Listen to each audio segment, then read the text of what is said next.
Thank you very much. And yes, I think given that what people like Van Rompuy are doing is robbing us of our democracy and robbing us of our ability to determine our own futures, I think I was quite moderate, really. I think you were. I mean, this guy wants to take $45 trillion from us and give it to himself. He's unelected. The whole climate thing has been proven to be a fraud. I mean, he's heading up a criminal enterprise. It is extraordinary. And of course, you know, he's not been put there by any democratic means. He can't be removed by any democratic means. And he was talking openly, Van Rompuy, this week in Brussels, about the move towards world government. Nothing hidden anymore. They're not even pretending anymore. This is what some of these people are pushing for. Yes, Paul Watson at Prison Planet 2 days ago wrote another article with multiple quotes of him saying global governance, global government. I mean, and it's undemocratic. The Financial Times of London admits it's undemocratic. England's already under it, even though you haven't voted to be part of it. I mean, when does this end? Well, you know, some things in life have to get worse before they can get better. I think the fact that they're being totally open now about their ambitions shows that they think it's in the bag, shows they think they've done the deal, they're the winners, it's all over. And of course, when people get as arrogant as that, then, you know, the old saying that pride comes before a fall, it will come. But, you know, it's difficult to see in the depths of a time like this exactly what the catalyst will be. But I just know from my travels, from talking to you guys across your side of the pond, and I just know there is a growing awareness, a growing feeling amongst tens of millions of people. They're beginning to wake up to what's being done to them, and it can't go on. Well said. Let's talk about the punishment you're going to undergo. What can they do to you? Well, yes, I have got to report to the headmaster's study at midday on Tuesday. It's also reminiscent of being sort of caught smoking at school, isn't it? You know, sent off to take your 6 of the best wax or whatever it may be. I'm going to his office at midday, at his request, obviously. I think that over the last couple of days, this has escalated into a diplomatic crisis because the Prime Minister of Belgium, the non-country as I called it, the Prime Minister of Belgium is demanding an apology and demanding that this doesn't ever happen again. So I think they're going to ask me to apologize. They don't want you to continue to point out the obvious that especially Belgium and other nations are fully controlled now by the unelected EU. You have the unelected Van Rompuy telling you, an elected member of the parliament, to shut up. Oh, absolutely. Oh, absolutely. I mean, that analysis is entirely right. I am guessing that I'll go and see them next week. I'll be told to apologize. I'm going to point-blank refuse. I have nothing to apologize for. I mean, telling the truth should not be something for which I have to apologize or confess. I mean, crikey, we're back to the days of Stalin and show trials, aren't we? And I'm guessing they're going to suspend me from the parliament or something like that. Well, let them do it. I don't care. That'll only draw more attention to this viperous little demonic creature. I mean, Van Rompuy, just his whole demeanor, not just his actions, is like Pachari. I mean, they look like something out of Oliver Twist or something. Classic villain. Stay there. Nigel Farage, UK member of the European Union Parliament. We'll be right back in 3 short minutes. The Bilderberg Group documents from their founding meeting in 1954, covered by the BBC a few years ago, reported they wanted to set up the European Union. They said Hitler had failed to take over militarily, that the European Union would be established, and then economically take over the planet. Now they admit the European Union, unelected, the separate group of bureaucrats that control the nations, are now telling the elected members, like Nigel Farage from the UK, part of the European Union Parliament, that he can't criticize Herman Van Rompuy. And he joins us now. He's being called in next Tuesday to be chastised.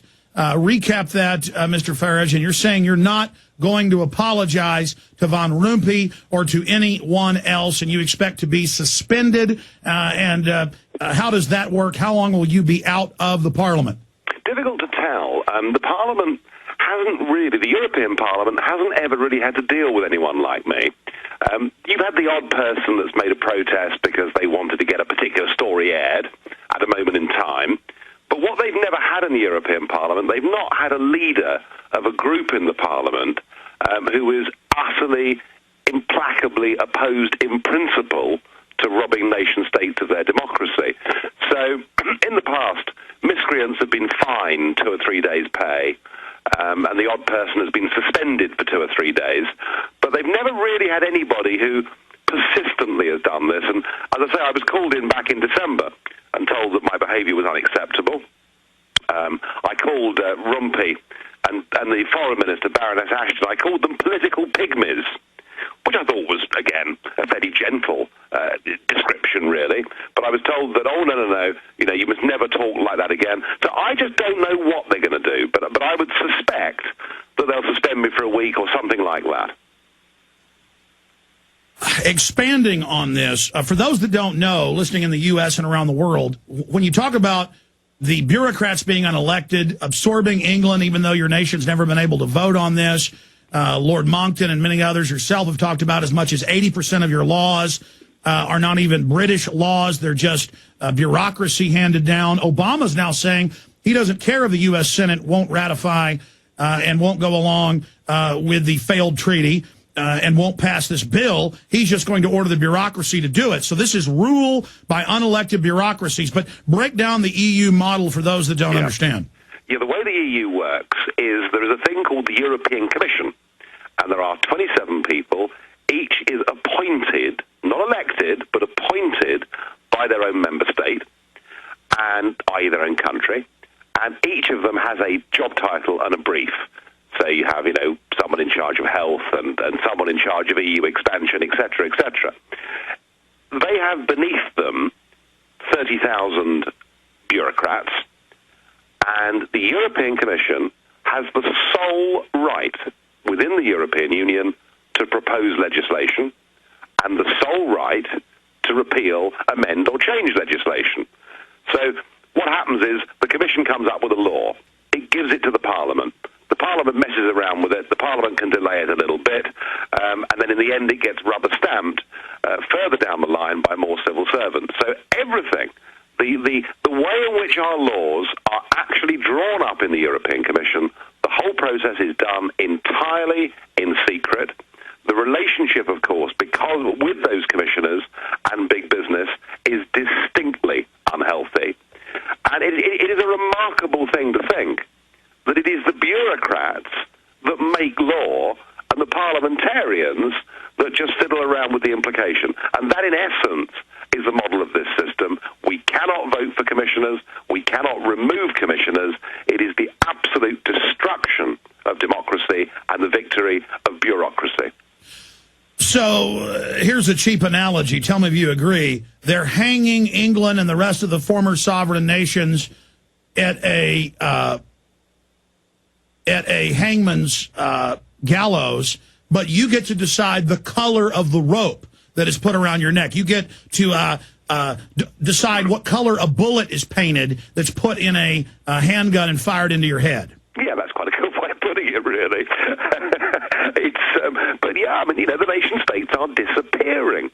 And of course, already it's not working. The last time I came on your show, I talked to you about Greece, if you remember, and how Greece was signed up to the single currency and things weren't working. Well, now, this week, we've had a general strike in Greece. We've had the police using tear gas, rubber bullets, all this kind of thing. And a war of words beginning to break out between Greek politicians and German politicians. So even as they've kind of put the finishing touches with this recent treaty they got through, as they've got their new president in Van Rompuy, as they've got their foreign minister in Ashton, even if, as it appears that they've succeeded, actually the cracks and contradictions within the system are showing that actually this empire isn't going to last very long. Global corporate system, corporations coming in, banks coming in, and using this government holding company to literally engage in piracy. Yeah, it all fits together, doesn't it? Hand in glove. The big businesses, the bureaucrats that have the sole right to make laws. It all fits together. They're all very happy with the world they're creating. But the optimistic thing is, whatever happens to Greece, at some point in time, there's going to be a revolution where the Greeks fight and insist to get back their own country and their ability to run it. This stuff, tyranny, it can be an awful thing. It can last for years, but in the end, all these things break up. And I'm hopeful. I'm hopeful that people are waking up to this. And I just don't think that having a single currency for countries as different as Germany and Greece, it can't work. It just can't work. So they appear to have all the cards at the moment, but we're winning the battle of public opinion, and that's just what we've got to do. Philosophers have said it many different ways, but to paraphrase it, adversity makes men, and easy times makes weak, passive people. And because our ancestors fought so hard in England, the birthplace of the Magna Carta, and in 1776 and 1789 here in the United States, which was the light of liberty for the world, the model against feudalism and all the forms of tyranny and slavery, people got fat and decadent. Now the pendulum swung towards tyranny, and it's creating that awakening and that rediscovery of freedom. And you calling him out, not letting him be the quiet assassin, is devastating them, and they look very afraid of you. Yeah, they are. They're terrified. They really are scared because they know that I'm articulating a view that is already held by tens of millions of people across the European countries. And their real fear, of course, is if we have a proper big debate about these issues, then the numbers who support me will double or treble from where they are now. So they are scared. Very, very scared. And it's remarkable when you think about it that in that parliament this week, there was the president, there were all the commissioners, the leaders of the European socialist groups and all the rest of it. And here's just little me, and yet they're absolutely scared witless. So I'm going to go on scaring them, even if I have to have a short holiday away from the parliament because they suspend me. Let's talk about his global government comments, because he's really out in the open. You said this week, and I saw it in the news, he's just spouting off about what they're going to do with our lives and how they rule us. Specifically, what was Van Rompuy saying about the global government? Van Rompuy spoke, and he firstly talked about the need, not just for a single currency in Europe, but for a full economic government of Europe. And that wasn't particularly surprising. He said similar things to that before. But what he said was that he was very encouraged by moves that he'd seen through the G20 and elsewhere, which presumably means the United Nations. He was very encouraged to see that we were now starting to deal with global problems on a global governmental basis. And by that, of course, he means climate change taxes. By that, of course, he means, attitudes towards ultimately tax and spend. So, I mean, this guy, I've never heard anybody inside those EU institutions ever openly talk about world government, talk about global solutions to problems. It's one of those things that's been talked about in the corridors. It is now out in the open, and it just shows you how mad and dangerous these people are, doesn't it? They're making their move. Nigel Farage, a UK member of the European Union Parliament, will be with us on the other side. We'll give you his party's website. They control the right and the left in England. This is the only real party that has a chance and is winning seats. The system is a fraud. But I know other members of your party in the Parliament are also now exposing him. Yeah, I mean, to be honest with you, this was the first time he'd appeared before the European Parliament. And my plan going in was to basically say, who are you? No one's ever heard of you. How can you have power? How can you have a salary that is bigger than the President of the United States of America? How can you have these 30 staff working for you? How can you have an incredible tax scheme where you only pay 17% income tax? How can you have a €5 million pool of money which you can dip into as and when you like? So that was my plan, was to say that. But I listened to his speech, and it was so boring. It was so dull. It was limp. It was lifeless. It was just so ghastly that that's where I suddenly thought, well, what I'm going to have to say is, sir, you have all the charisma of a damp rag. And let's be clear, Many countries in Europe have over a 50% income tax, France even higher, but the EU made their own jurisdiction where their ministers and bureaucrats pay 17% or lower, so they're exempt from taxes. I mean, this is classic textbook tyranny. Nigel Farage, plug the UK Independence Party website, your strategy across the world to get people to unseat these globalist-controlled puppets. Yeah, I mean, listeners, find out what we're doing. Go to ukip.org, ukip.org, and you find what we're up to. We are a party that started with nothing. A few of us in a pub in London, and we've taken that on, and last year we came second across the entire UK in the direct elections to the European Parliament. And my message to everybody the world over is do not, under any circumstances, vote for people who will give away your liberties and rights. Do not vote for people who are supporting the growth of global government. If it means going for new candidates, if it means going for new parties, do it. Don't think it's hopeless. It isn't. We're proving it can be done. And when you're doing it, remember that in the end, good will always triumph over tyranny. And you and many others are the model for others to believe they can have success. We've got almost 40 states, it's at 37, 38 now, moving to declare 10th and 9th Amendment power over the federal government, itself seized by foreign banks and government institutions. And so there is a massive awakening worldwide and all over the planet. The third world 3 months ago wouldn't sign on at Copenhagen. They know the scam. I mean, we've really got the people. Yeah, the scales are falling. I mean, they really are, aren't they? People do not believe or trust their political classes. They're right not to trust them. And we're now seeing that moving into active, real politics. And hey, to a large extent, what I was able to do this week to the President of the European Parliament is living proof that if something's wrong, you've got to get out there, hold your chin up and do things differently and fight hard. That's what we've done. We're making progress. I want others to do so right across the world.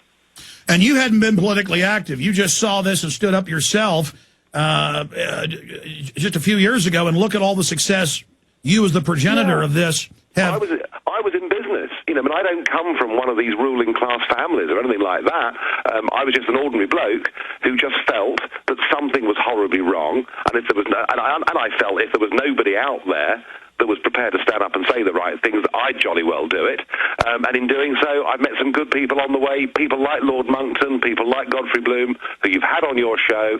And, there are others out there who felt like me. So it's been an extraordinary journey. But I tell you what, we're not finished yet. We're going to beat the so-and-sos.